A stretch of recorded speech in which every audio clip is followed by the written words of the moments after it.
Bonsoir frères et sœurs, nous, nous venons ce soir pour un moment de recueillement et d'hommage à la vie de Papa Félicien.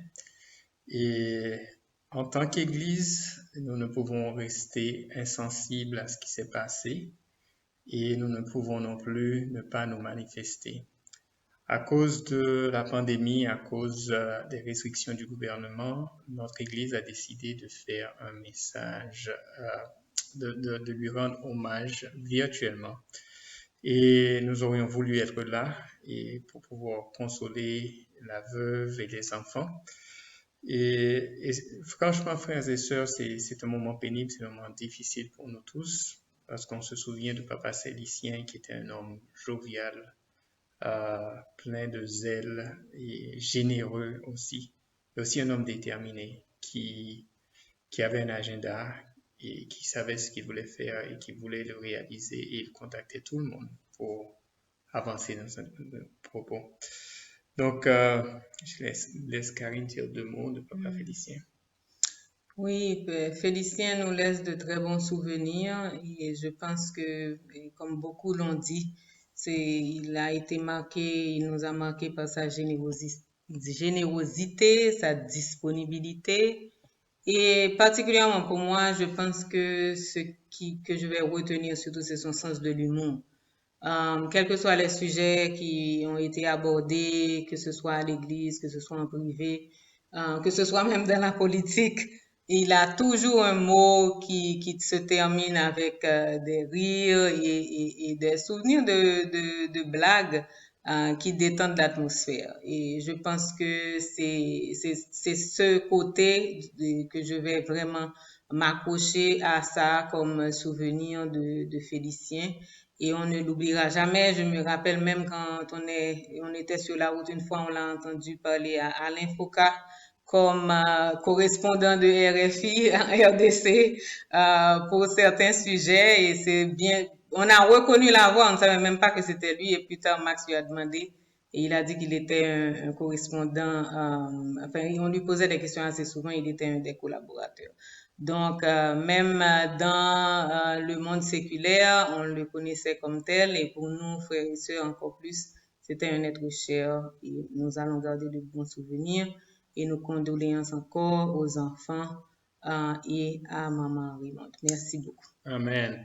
Nous avons compilé quelques mots du pasteur, des messages vidéo, des messages audio et des notes des frères et sœurs que vous voudrez partager avec chacun de nous. Et encore, nous allons vous laisser avec ces vidéos, mais avant toute chose, nous allons prier pour ce moment, pour avoir la paix dans nos cœurs et présenter aussi nos sympathies encore les plus sincères à Raymond et aux enfants que nous avons connus et à toute la famille spirituelle de l'église de Kinshasa. Amen. Amen. Et donc on va passer, et j'aimerais vous laisser avec une écriture. Jésus lui dit, « Je suis la résurrection et la vie. Celui qui croit en moi vivra, quand même il serait mort. Celui qui croit en moi vivra, quand même il serait mort. » Baissons nos têtes et prions. Grand Dieu Tout-Puissant, te disons un grand merci pour ce temps que nous passons ensemble en recueillement et en hommage à la vie et au passage de Papa Félicien qui nous a simplement devancé, Père. Nous prions, Père, que nous puissions apprendre de lui ce qui nous a manqué, qui était dans ton caractère, sa joie, sa générosité et son esprit et son dynamisme.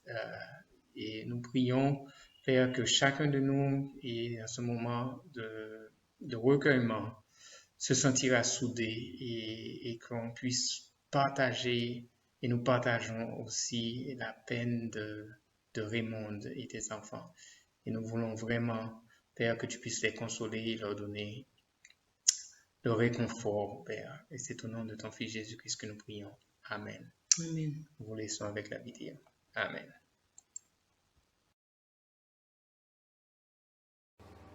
Bonjour frères et sœurs. Dans ces moments très difficiles que traverse notre Église, je me vois dans l'obligation de pouvoir nous encourager à rester forts. Mais il n'y a pas mieux que la parole de Dieu pour nous encourager. Voilà pourquoi nous allons aller tous dans la Bible. Lisons 2 Corinthiens chapitre 5, verset 1 jusqu'au verset 10, qui nous dit ceci. Nous savons en effet que si notre demeure terrestre, qui n'est qu'une tente, est détruite, nous avons dans le ciel une construction qui est l'ouvrage de Dieu, une demeure éternelle qui n'a pas été fabriquée par de mains humaines. Aussi, nous subirons dans cette condition, nous souhaitons vivement revêtir notre domicile céleste par-dessus l'autre. S'il est vrai qu'une fois vêtus, nous ne serons pas trouvés nus, car tandis que nous sommes dans cette tente, nous soupirons accablés parce que nous voulons non pas nous dévêtir, mais nous revêtir pour que le mortel soit englouti par la vie. Et c'est Dieu qui nous a produits à cette fin même, lui qui nous a donné les arts de l'esprit. Nous sommes donc toujours pleins de courage, sachant que tant que nous sommes chez nous, dans le corps, nous sommes en exil loin du Seigneur. Car nous marchons par la foi et non par la vue. Nous sommes cependant pleins de courage.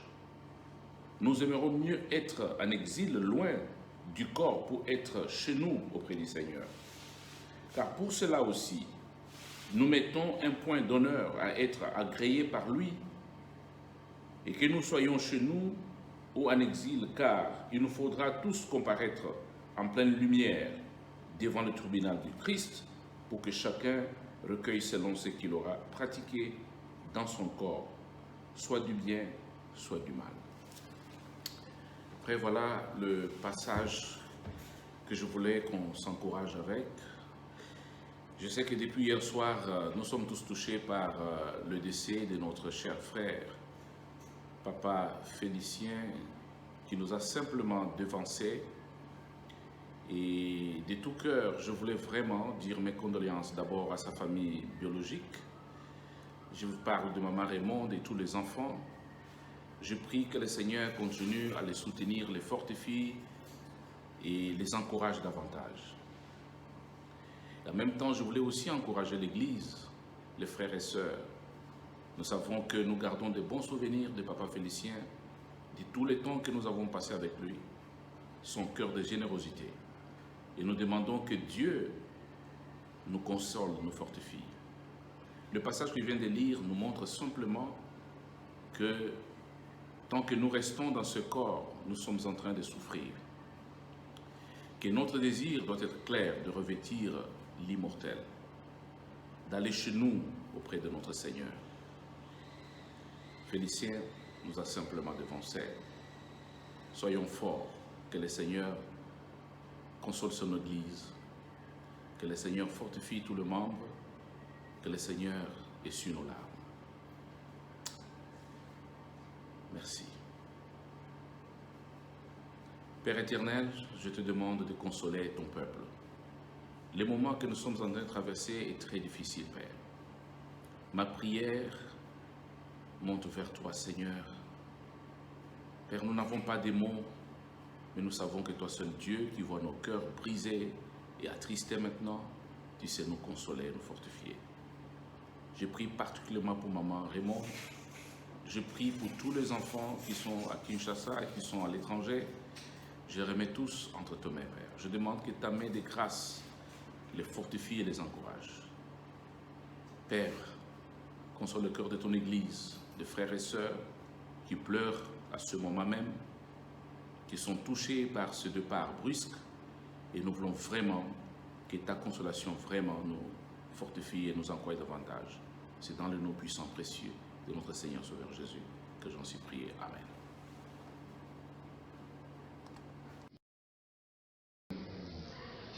Amen. Bonjour frères et sœurs, c'est votre frère Jean-Claude Aouka.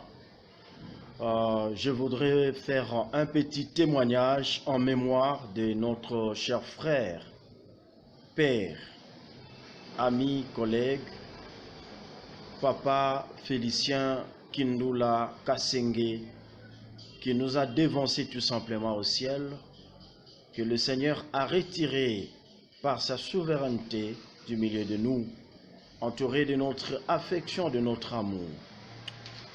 Je connais Papa Félicien depuis que je suis arrivé à l'Église du Christ internationale de Kinshasa en 2003.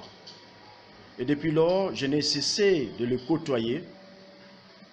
J'ai été toujours marqué par son cœur, un cœur pacificateur, je dirais. Il avait un cœur généreux. C'était un homme de bien. Il aimait la paix autour de lui et il compatissait à chaque fois qu'un problème touchait l'un des membres de l'Église, et j'estime c'était pareil pour la famille et même pour ses connaissances. Sa disparition aujourd'hui, c'est une grande perte en termes d'hommes dans l'Église, et que cette dernière laissera beaucoup de peine, beaucoup d'amertume dans notre âme. Mais en tant qu'enfants de Dieu, nous sommes réconfortés par la parole de Dieu. Nous devons nous encourager et être forts, car c'est le destin de chaque être humain sur la terre. Et nous nous sommes rassurés parce que Jésus a dit que ceux qui sont en lui, ceux qui croient en lui, vivront quand bien même ils seront morts. Et donc, c'est une joie de savoir qu'il nous a dévancés, il se repose de ses œuvres et qu'au dernier jour, nous le verrons. Mes encouragements et ma sympathie à l'endroit de la veuve et des orphelins et orphelines. Je vous encourage à garder la foi et à avoir le regard fixé sur Jésus. Il n'abandonnera jamais le veuve et les orphelins, telle est sa parole. Et à l'ensemble de l'Église, je voudrais nous encourager à être forts en ces moments où nous sommes frappés, une fois de plus, par la mort. Encourageons-nous par la parole du Seigneur, qui dit, au signal donné, la trompette sonnera, mais nous les vivants, nous ne dévancerons jamais le mort. Eux qui sont morts en Christ ressusciteront en premier et nous les suivrons après. Il y a beaucoup de choses à dire, mais que le Seigneur nous soutienne en ce moment. Merci. Bonsoir frères et sœurs. Nous, Bavon et Agnès Kamunenga, dirigeants du secteur La Tchangou, venons au travers de cette vidéo témoigner sur notre frère Kindula Félicien et son épouse Raymonde Kindula. Personnellement, j'ai assisté à leur enseignement par le couple Kalala en l'an 2000. Nous sommes à Kiboul 10, à Salon. Ensemble avec mon épouse, nous avons assisté à leur baptême dans notre parcelle de Lemba. Nous avons assisté aussi, nous avons eu aussi le privilège d'assister à leur mariage.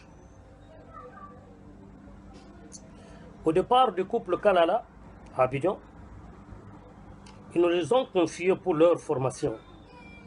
Et jusqu'en 2003, nous étions leurs formateurs. Nous les connaissons très bien. Nous avons tellement et tellement beaucoup de choses à dire sur ce couple. Mais les mots, le temps nous manque. Je peux témoigner sur leur amour, nous pouvons témoigner sur leur amour pour Dieu. Depuis qu'ils ont connu l'Église, leur amour pour Dieu n'a jamais baissé. Leur contribution à l'Église sur tous les plans, spirituel, financier et même social. Spirituel, beaucoup de gens ont été gagnés au Seigneur au travers de leur évangélisation. Financièrement, ils ont soutenu l'Église sous toute forme. Et social, ils ont aidé aussi beaucoup de frères et sœurs dans les besoins. Aujourd'hui, le départ de l'un au nom de Félicien Kindula nous a bouleversés. Nous perdons un grand ami et un homme influent de l'Église. En un seul mot, que son âme repose en paix. C'est notre chemin à tous. Apocalypse 14, verset 13 dit. À la veuve et enfants, nous savons que vous êtes blessés au fond de vous-même. Perdre un si grand être cher, c'est pas facile. Soyez forts, accrochez-vous à votre foi. Je vous encourage avec les psaumes et avec le 1 Thessaloniciens chapitre 4, du verset 13 jusqu'au verset 18. Ce passage pourra bien vous consoler. Nous vous aimons beaucoup et que notre Seigneur vous assiste. Merci beaucoup. Mes condoléances à toute la famille Kindula. C'est dans 1 Thessaloniciens chapitre 4 verset 16 que je tire mon encouragement. La Bible dit: car le Seigneur lui-même a un signal donné à la voix d'un archange et au son de la trompette de Dieu descendra du ciel, et les morts en Christ ressusciteront premièrement. J'ai donc cette espérance qui me fait dire et croire que c'est vrai que notre papa est parti du milieu de nous, mais qu'un jour nous le reverrons dans la gloire et dans la joie de Dieu. Que ce jour-là, nous serons dans la joie, dans la gloire, à Jérusalem nouvelle. C'est Dieu qui donne et c'est Dieu qui reprend. Fortifiez-vous et prenez courage.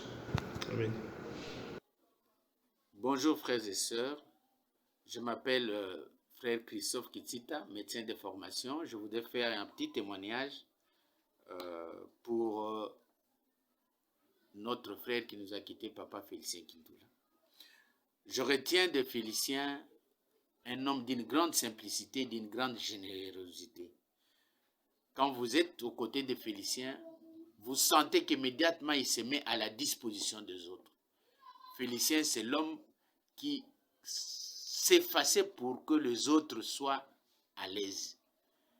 Et il voulait que l'ambiance, la fraternité se vive vraiment comme à l'époque des premiers chrétiens dans le groupe. Je retiens de Félicien un homme qui avait le souci de voir son église avancer et maintenir ses standards. C'est ainsi que on l'a vu dans ses interventions dans le cadre de l'organisation, du fonctionnement de notre église. J'en veux pour exemple toutes ces interventions pour améliorer les services de protocole et même pour encadrer et améliorer notre chorale.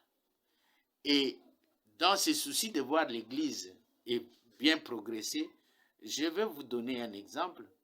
Vers l'an 2005, l'église avait connu de petits tumultes dus à la gestion de notre ancien dirigeant.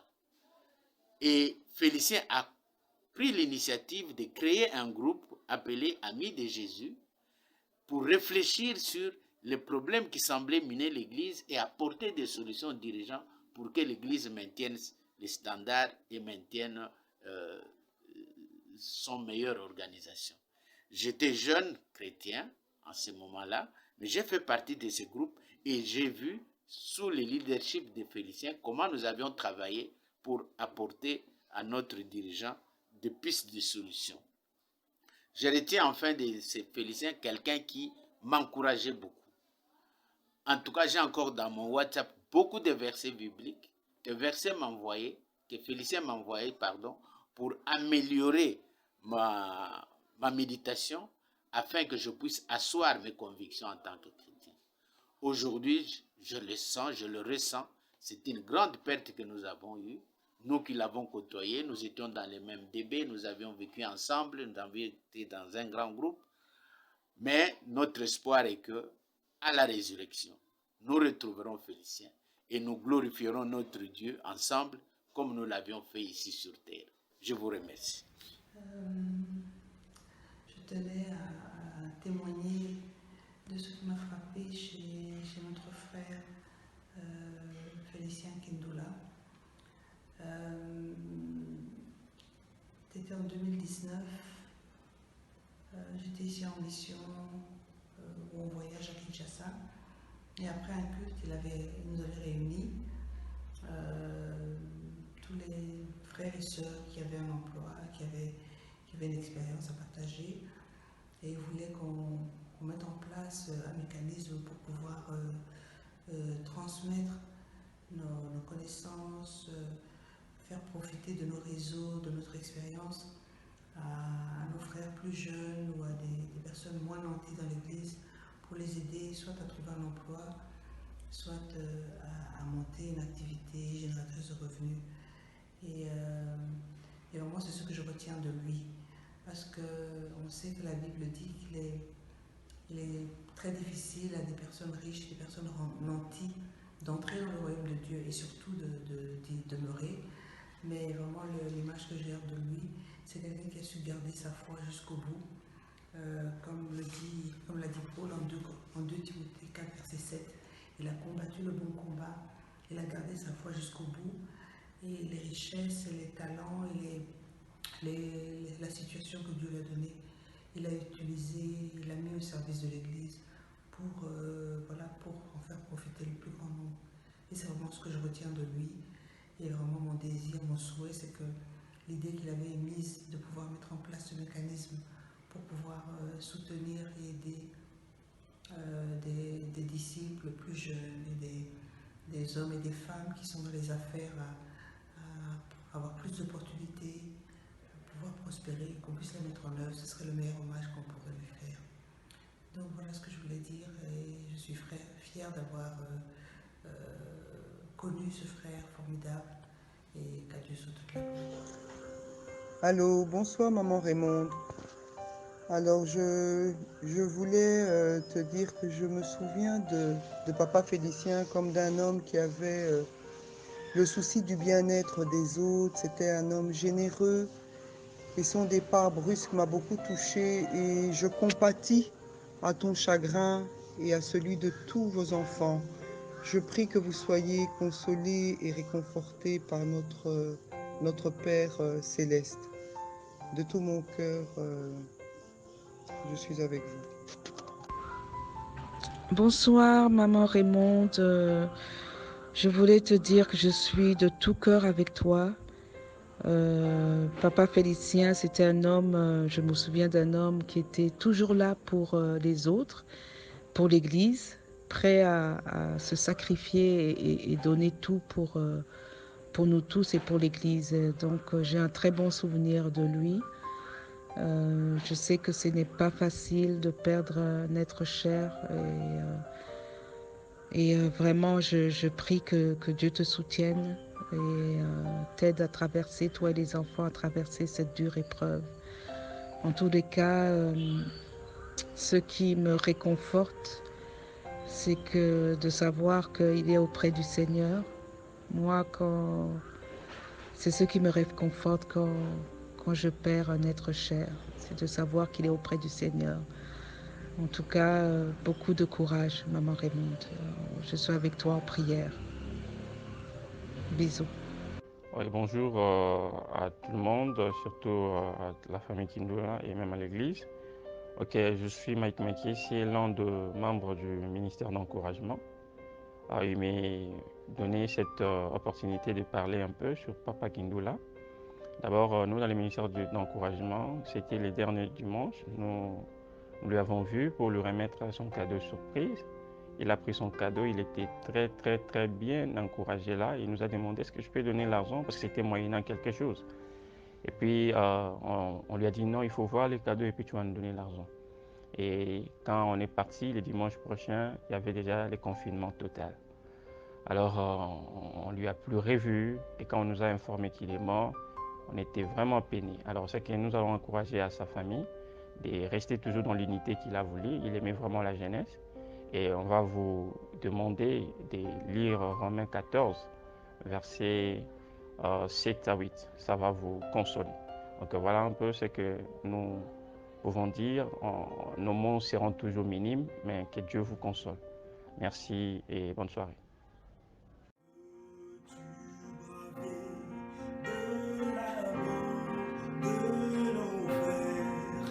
La force est en Christ, la force est en Christ.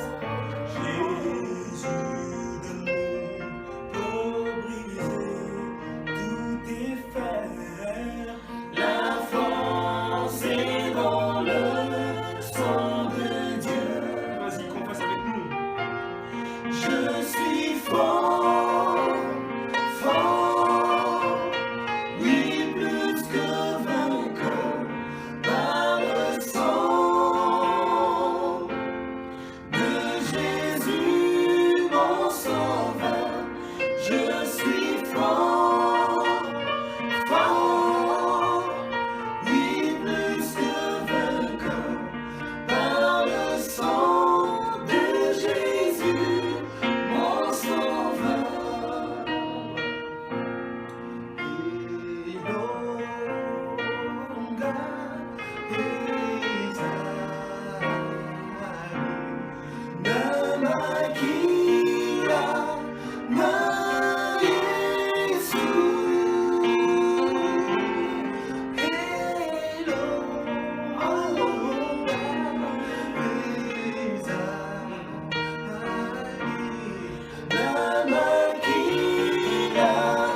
Je suis fort.